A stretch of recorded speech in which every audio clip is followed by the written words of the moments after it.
We'd been engaged for 4 days. I dived for 7 years and Sue had dived for about 2 years. Sue was a relatively experienced diver. In going down, it was quite a normal descent. As often happens in the Bristol Channel, there was a fairly strong current, and as we were swimming into the current, it was fairly hard work.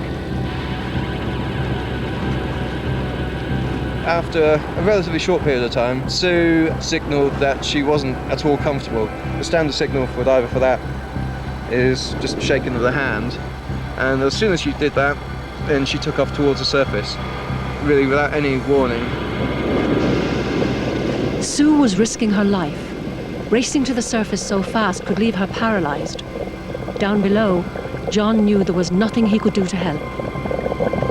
If I'd have shot up really quickly at the same sort of speed as Sue, I could have injured myself, and so having 2 injured divers on the surface is worse than having 1 injured diver on the surface.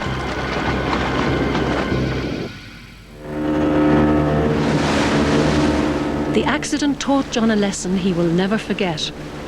Diving is a safe sport, but underwater it's still an alien world. It puts people and their equipment under pressure.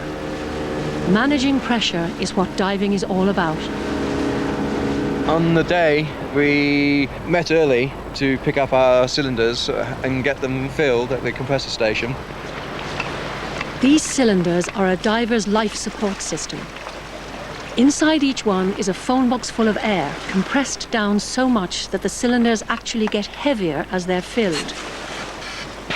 The air inside weighs as much as 3 bags of sugar. Let out all at once, that air would blow a diver's head off.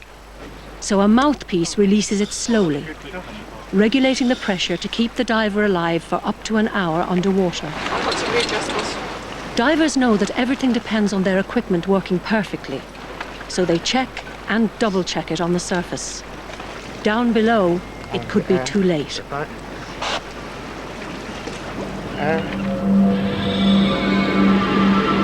It's going up and down that can cause problems. Divers must wait for their bodies to adapt to the change in pressure on their skin and inside their heads.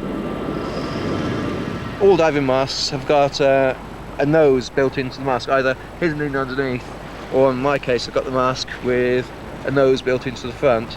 And you just pinch your nose and blow, and your ears pop. That pop is a good sign. It means the pressure inside your ears has adjusted to the pressure outside. It's one of the first tricks Charlotte Hope teaches her trainee divers.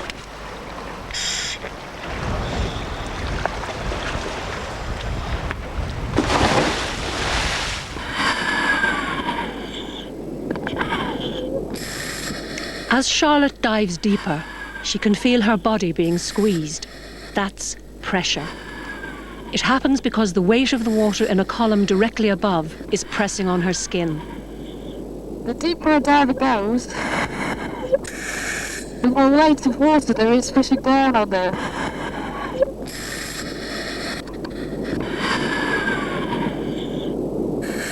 You can see that as I descend with this empty plastic bottle, the bottle is crushed as the air is compressed inside.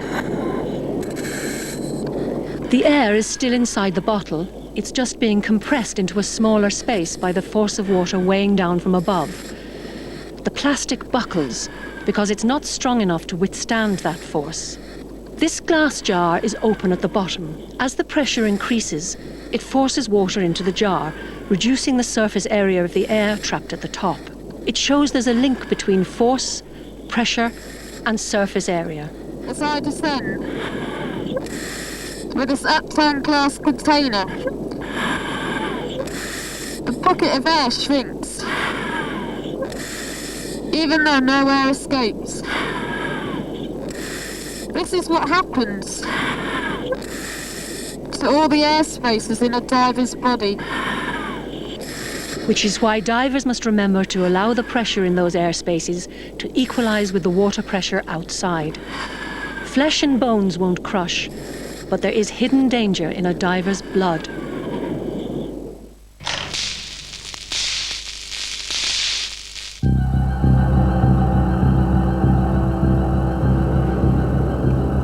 Sue should have surfaced slowly, over 90 seconds. But in this emergency, instinct took over. She cut out those vital seconds. She put her life on the line.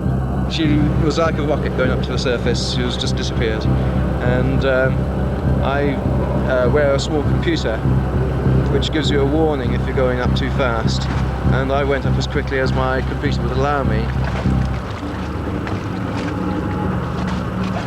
I got to the surface and Sue was unconscious.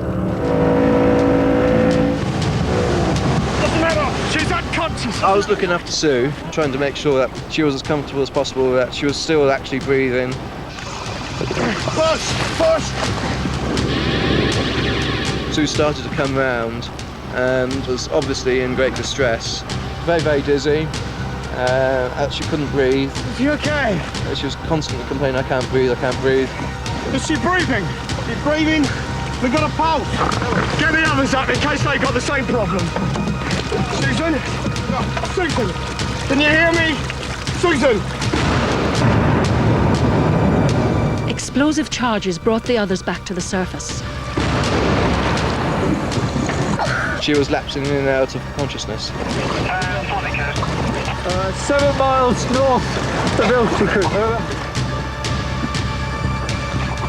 She was constantly complaining, I can't breathe, I can't breathe. And so she was pulling her neck seal out from her throat. What could possibly have gone wrong? Sue was a trained diver, yet she broke the diver's golden rule. She risked bursting her lungs. On top of that, she knew she was heading for every diver's nightmare, the bends.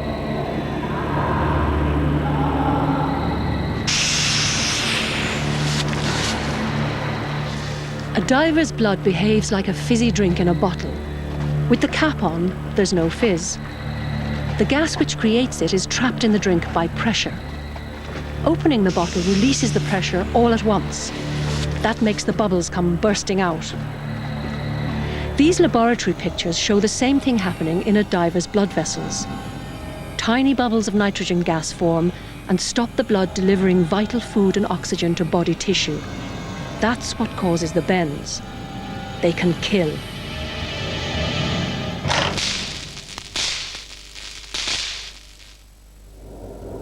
When Sue reached the surface, her problems were only just beginning.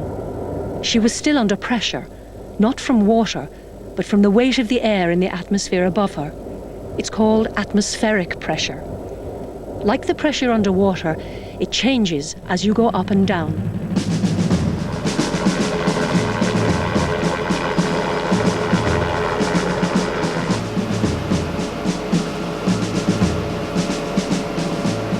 Pilots depend on changing air pressure to measure how high they are. A Flight 22 Squadron from RAF Chivner headed out to Sue and John, knowing they had to get her to a place where her body pressure could be controlled safely, a recompression chamber.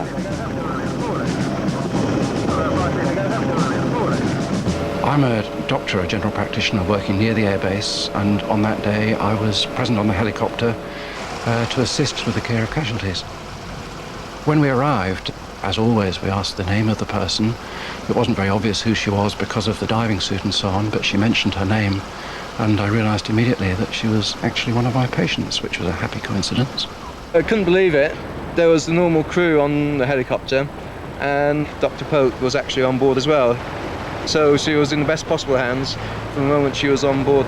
She'd come up in a hurry, feeling unwell, so one had to assume that this was the bends. If it's in the joints, it makes the joints very painful and they bend over, hence the name, the bends. If the bubbles go into the lung, they find it very, very difficult to breathe, and that's known to divers as the chokes. But worst of all is if the bubbles are in the brain or the spinal cord, when they cause not only great pain, but also paralysis that may be permanent, or in the worst case, death. To keep the bubbles at bay, Sue had to stay under as much air pressure as possible. It would mean hugging the ground every step of the way. Height is extremely important when it comes to flying a diver with the bends to the recompression chamber. It is absolutely standard practice to stay as low as possible, even though that means taking a bit longer and an indirect route to the recompression chamber, and the air crews train to do this. We set off by the fastest possible route, but staying as low as possible. So we have two options really. One is to fly all the way around Land's End, which is completely impracticable. And the other one is to follow a small river inland on the North Cornwall coast to join up with the River Tamar, which then runs all the way to Port Bovisand in Plymouth Sound. Just a few meters made all the difference. It's about halfway down cross country to Plymouth, but the helicopter had to go relatively high over a hill. As we climbed that relatively small height, Susan complained of increasing pain in her chest because she was now conscious, and she became confused and restive and began to struggle. When we flew over the hill, she complained about chest pains. She was certainly very uncomfortable.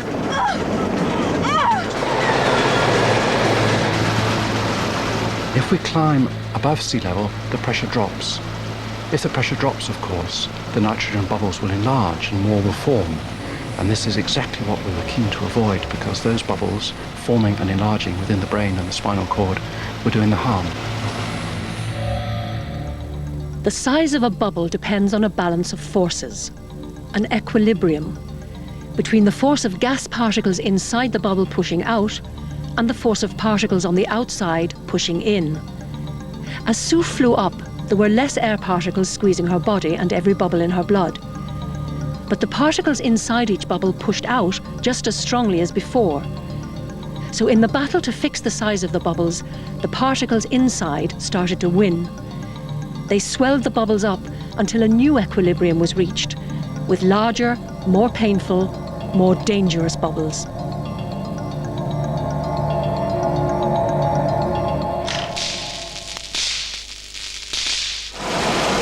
With the helicopter flying low once again, there was plenty of air above Susan.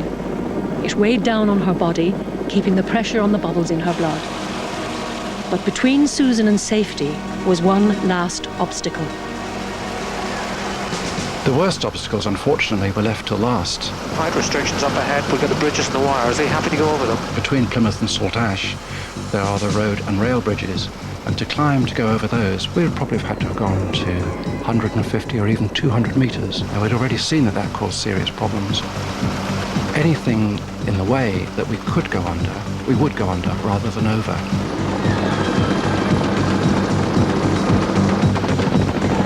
There were a lot of large yachts, and we flew down between the masts of these yachts and underneath the bridge.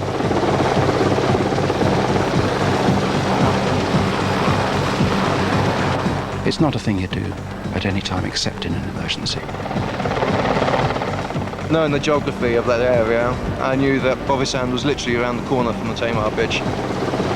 Sue was about to dive again, but this time without getting wet. Hello, we're just going to give you some oxygen to breathe, okay? My name's Nikki, I'm one of the nurses here. We're just going to take to the chamber now. Within a couple of minutes of leaving the helicopter, she was inside that chamber and recompressed to a pressure equivalent to a depth of 18 metres, a little deeper than she'd actually dived. The recompression chamber is a metal box, sealed, so gas can only go in and out through control valves. Okay, on bottom, on oxygen, please. Okay.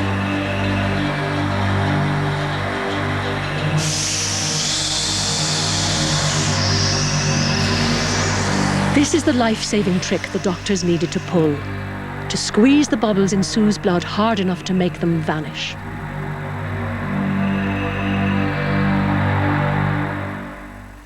Susan's like this fizzy bottle of water. When I release the pressure, you can see the bubbles rise to the surface. Okay, George?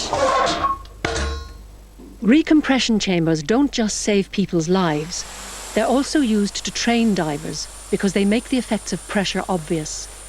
This is how the chamber works. The walls of the chamber are constantly bombarded by gas particles.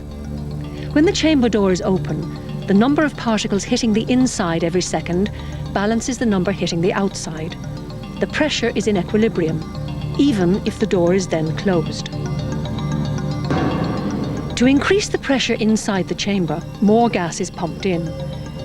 This means there are more gas particles bouncing off the walls and any body inside. So on average, they get hit more often. That's what makes the pressure.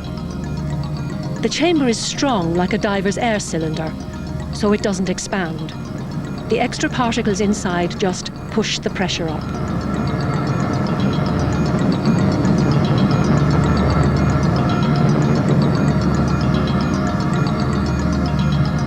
Besides giving you a squeaky voice, a recompression chamber increases the pressure on the patient. This mimics the effect of being underwater without getting wet, and it reduces the bubble size. As we can see from our bottle of water, when we open it now, there's no bubbles. The gas is still in the water, but now it's dissolved because of the high pressure. As we decrease the pressure in the chamber, the bubbles are slowly released, and this simulates a safe, slow ascent in diving. Okay, 9 metres, Susan, half oxygen, 5 minute air break. Okay. The recompression chamber saved Susan's life. After an hour, she was given a pizza. It didn't taste very nice, apparently, because the pressure makes everything go flat. After 2.5 hours, it was perfectly safe to gradually reduce the pressure, open the chamber, and return her to the atmosphere. There we go. He's a good boy. Bye-bye, Ben. Be a good boy now. We won't be long. Bye-bye. Because John and I had been together for so long and we had this sort of kinship, the result of the day was because John was there to help me, and it's probably brought us closer together as a couple. The experience brought home the causes and effects of pressure and how important our training is, because it was that training that helped save my life on the day. Susan was lucky to live. Now she can tell the tale of just what went wrong underwater. The chest pains were very, very intense, and I wondered at first if maybe I was having a heart attack.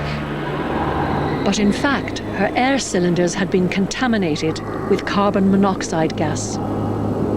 It's effectively like breathing exhaust gases from a car with the same sort of effects. I was keen to get back into the water as soon as possible, and I was extremely nervous. I felt very sick. I was quite tearful as well. But I was determined that I wasn't going to be beat by this experience. I was very, very lucky. It wasn't my turn to go that day, and I've got John to thank, and also the crew of the helicopter, and Dr. Pote, and my lucky stars.